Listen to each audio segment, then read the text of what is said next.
ada 3 bagian, yaitu adalah sudut antara garis dan garis, sudut antara bidang dan bidang, sudut antara garis dan bidang.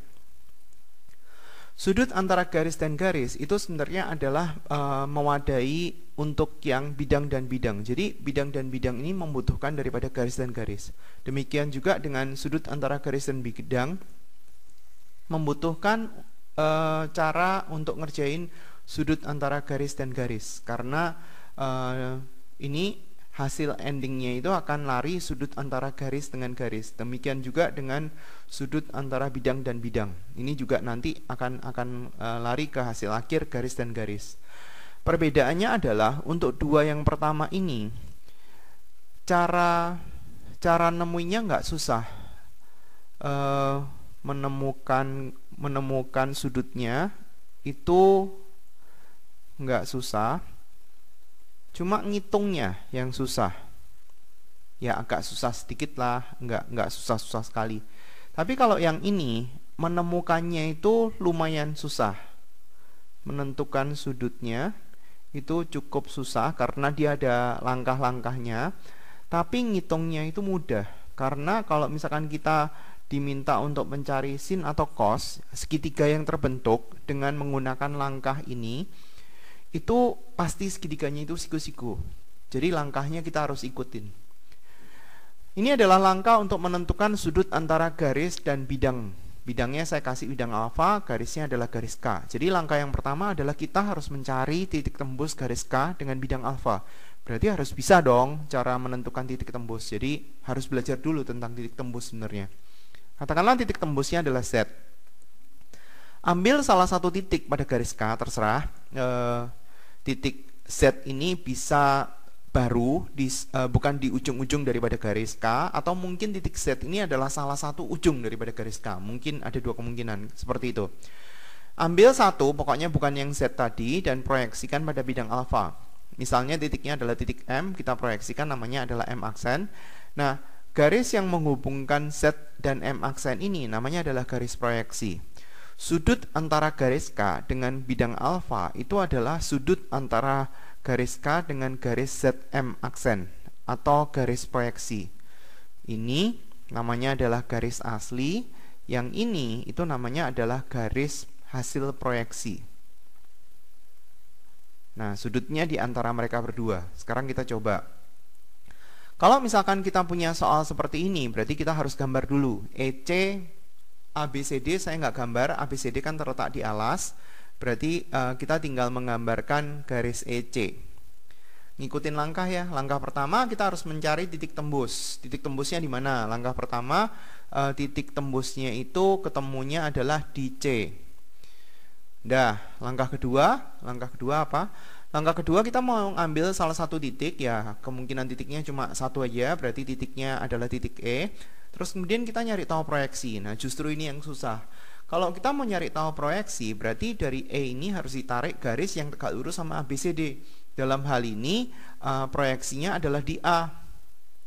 Proyeksi E di ABCD itu adalah di A. Sehingga kita tahu ada garis proyeksi, yaitu adalah garis yang menghubungkan titik tembusnya C, dan titik proyeksinya di A. Nah, berarti kalau misalkan kita mau nyari sudutnya adalah sudut antara garis asli, yaitu adalah EC dengan proyeksi. Dimana di sini siku-sikunya itu selalu di depan daripada garis asli. Jadi kita tinggal lihat segitiga yang ini, tinggal nyari tahu sinnya. Sinnya berarti kan nggak terlalu susah kan?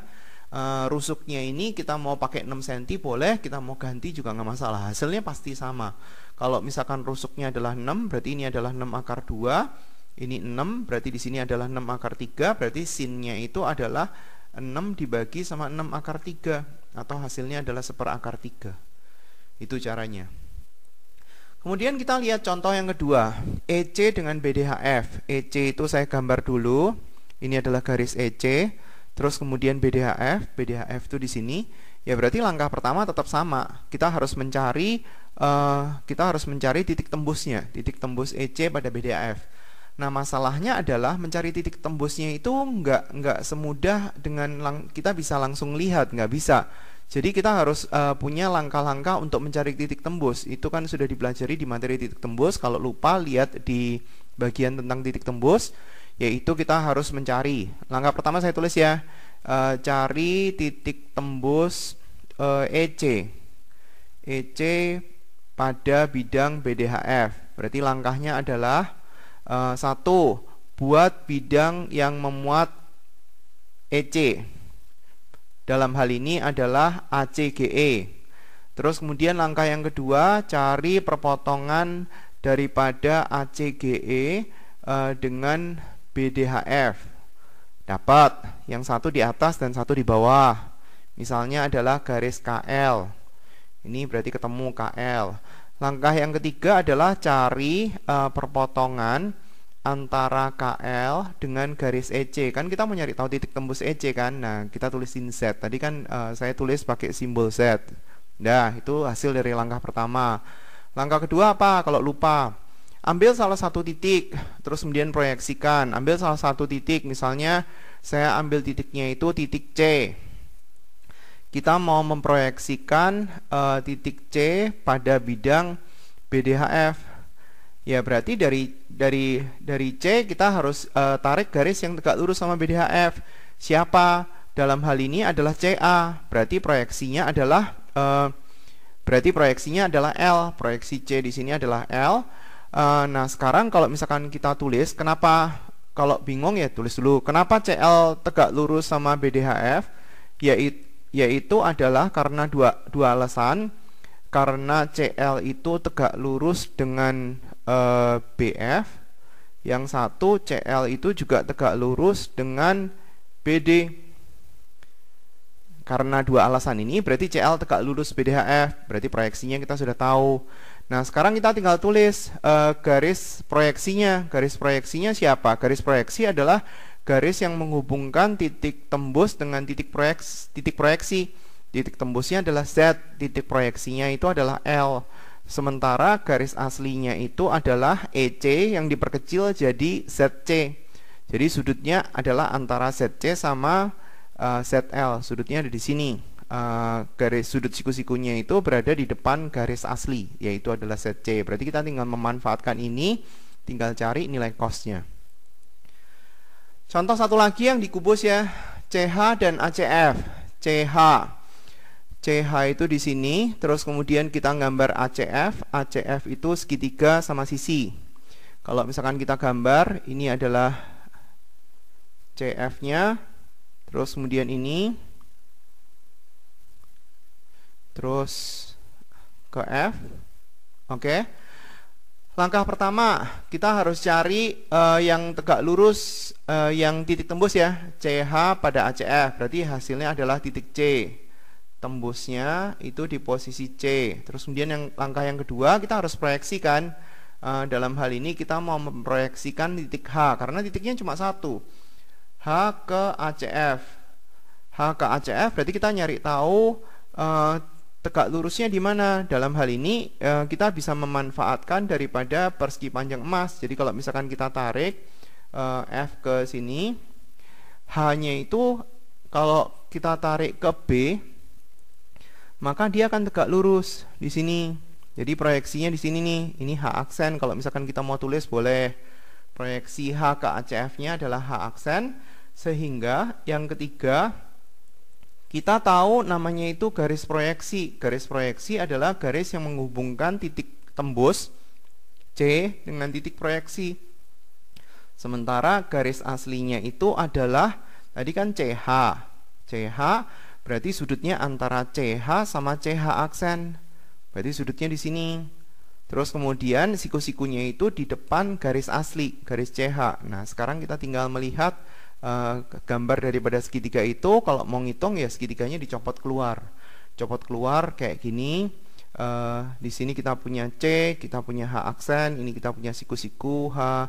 CH kan nyarinya gampang. Terus kemudian H aksen. HH aksen itu kan adalah 2/3 daripada HB. Ini ketemu, berarti yang lain bisa ketemu. Saya cuma tunjukin caranya nyari ya, ngitung sendiri.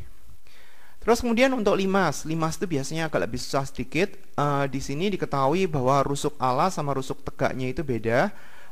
Kita mau nyari tahu AP. P itu letaknya di tengah-tengah daripada TC, berarti di sini P-nya. Terus dengan TBD, berarti agak susah sedikit karena dia posisinya itu nembus. Di sini kalau misalkan kita gambar, kita punya garis AP, berarti kita harus nyari tahu titik tembus dulu dong. Kalau kita mau nyari tahu titik tembus ya berarti caranya kayak tadi ya. Berarti kita harus bikin bidang yang memuat AP, yaitu adalah TAC. Terus kemudian cari tahu perpotongan antara TAC sama TBD, misalnya adalah TO. Terus kemudian kita baru ketemu titik tembusnya ada di mana. Jadi itu hasil daripada langkah pertama, titik tembusnya di Z. Terus kemudian langkah berikutnya kita ambil titik. Misalnya kita mau ambil titiknya itu adalah titik A. Terus kemudian kita mau mencari proyeksi daripada A ke bidang TBD. Kan kita mau nyari tahu sudut antara AP sama TBD. Dalam hal ini A itu hasil proyeksinya itu adalah di O. Kenapa? Karena AO itu tegak lurus dengan BD, dan AO itu juga tegak lurus dengan TBD. AO tegak lurus dengan TO, sehingga karena alasan dua ini, AO tegak lurus sama dua garis yang terletak di bidang TBD, kita bisa bilang bahwa AO itu tegak lurus sama TBD. Jadi O nya itu adalah titik proyeksinya. Yang ketiga, berarti kita tinggal tulis garis proyeksinya. Garis proyeksi adalah garis yang menghubungkan titik tembus dengan titik proyeksi. Sementara garis aslinya tadi kan AP. Nah, sekarang diperpendek aja, berarti tinggal AZ, nggak usah sepanjang itu. Jadi kita nyari tahu sudut antara AZ dengan ZO. Berarti sudutnya ada di sini. Siku-sikunya itu di depan garis asli. Garis aslinya adalah AZ. Berarti kita tinggal perkecil segitiganya itu di sini aja. Terus kemudian tinggal dicari sekannya itu berapa. Sekan itu berarti seperkos ya. Cari kosnya terus kemudian diseper. Itu penjelasannya. Sekarang kita latihan ya.